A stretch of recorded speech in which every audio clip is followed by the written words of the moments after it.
eu virei bióloga, né?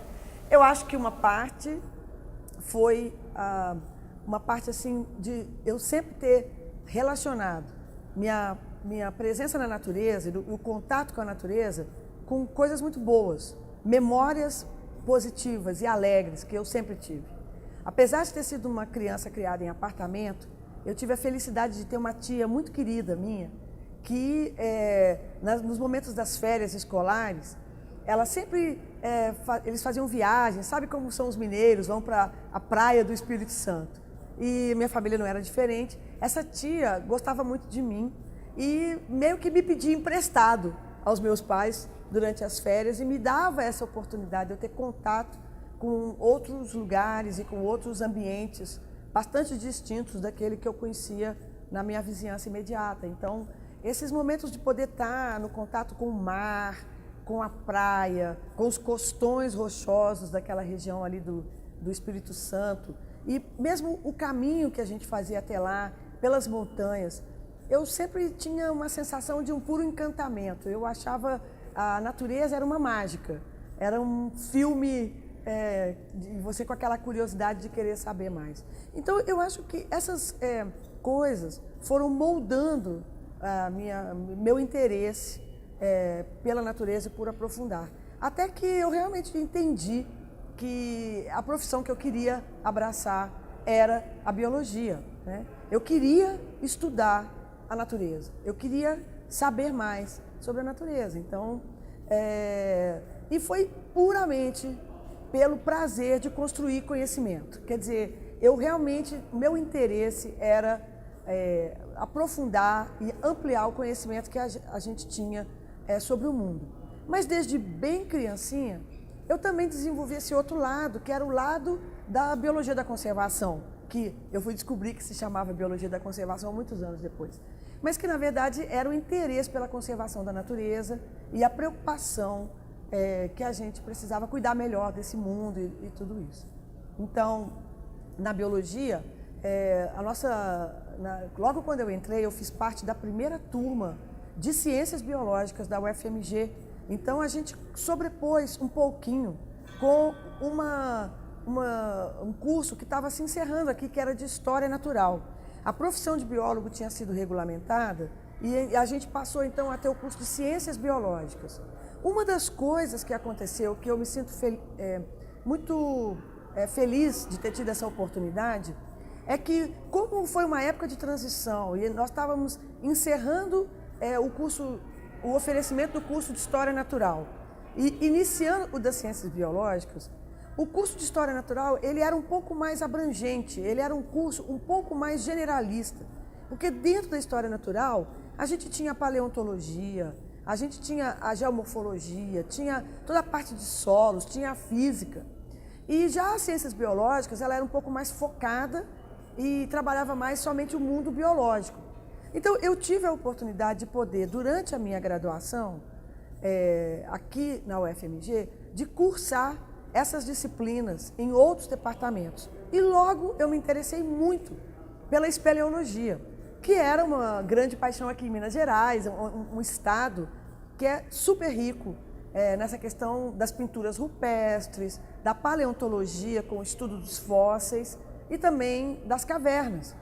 Eu fui uma das primeiras fundadoras aqui do Centro Peter Lund de Pesquisas Espeleológicas, que nós montamos um grupo, que era um grupo onde eu era uma caloura naquela época, mas eu estava interagindo com meus colegas que estavam prestes a se formar na História Natural, como a última turma que estava sendo formada na UFMG dentro desse curso. E isso, então, me permitiu interagir com esse outro mundo, que era um mundo que casava a geografia com a física e com a biologia. Então, desde muito cedo, eu acho que eu mostrei, assim, na minha carreira, um interesse por uma visão mais abrangente do mundo, por um entendimento mais amplo da natureza. Não a natureza apenas composta dos seus elementos, a natureza de bichos e plantas, e alguma coisa de água e ar e solos, mas mais que isso, uma natureza que também era moldada pela mão do homem. E eu acho que esse viés da espeleologia me trouxe um pouco isso. esse interesse pela busca dos artefatos humanos pré-históricos, de visitar essas cavernas com essas pinturas rupestres maravilhosas e de compreender como o homem, a ação do homem tinha afetado a biodiversidade por conta de que a gente encontrava vários vestígios de animais fósseis que tinham sido extintos. Naquela época, eu não tinha uma compreensão clara dos diferentes motivos da extinção, mas certamente eu já entendia que uma boa parte também tinha a ver com a ação do homem. E assim eu fui caminhando para me dirigir mais ao interesse pela conservação da biodiversidade. Então, acho que um pouco, uma síntese, se eu tivesse que dizer como eu me tornei bióloga e o tipo de bióloga que eu acabei sendo, a bióloga que eu sou hoje, acho que foi um pouco essa conjuntura de viver longe da natureza, mas ter a oportunidade de ter contato com a natureza, saber que era uma coisa muito positiva, ter uma capacidade de observação que eu queria saber mais, então tinha uma curiosidade constante, e ao mesmo tempo tá tendo a oportunidade de interagir com outras ciências e de conseguir formar então uma visão um pouco mais abrangente, um pouco mais holística do mundo natural. Eu fui para a Amazônia com 22 anos de idade, eu moro na Amazônia há 34 anos. Eu sou completamente encantada pela Amazônia e eu sinto que eu estou cumprindo a minha missão vivendo lá e trabalhando lá. Eu sou uma pesquisadora do INPA hoje, mas eu não fui sempre uma pesquisadora do INPA. Eu passei durante 15 anos, eu trabalhei na Amazônia, ligada a diferentes instituições, como bolsista, até que finalmente eu tive a oportunidade de entrar por um concurso no INPA e me fixar de uma maneira mais permanente. A minha área de atuação é a ecologia vegetal. E eu acabei, por força de ter ido para a Amazônia, por meio daquele projeto de fragmentação florestal, eu me tornei muito ligada nessa questão dos impactos humanos sobre a floresta amazônica. Porque, estando ligada há 34 anos a um projeto cujo objetivo é compreender os efeitos da fragmentação florestal sobre a floresta e sobre o seu funcionamento, então eu sinto que eu não tenho desculpa.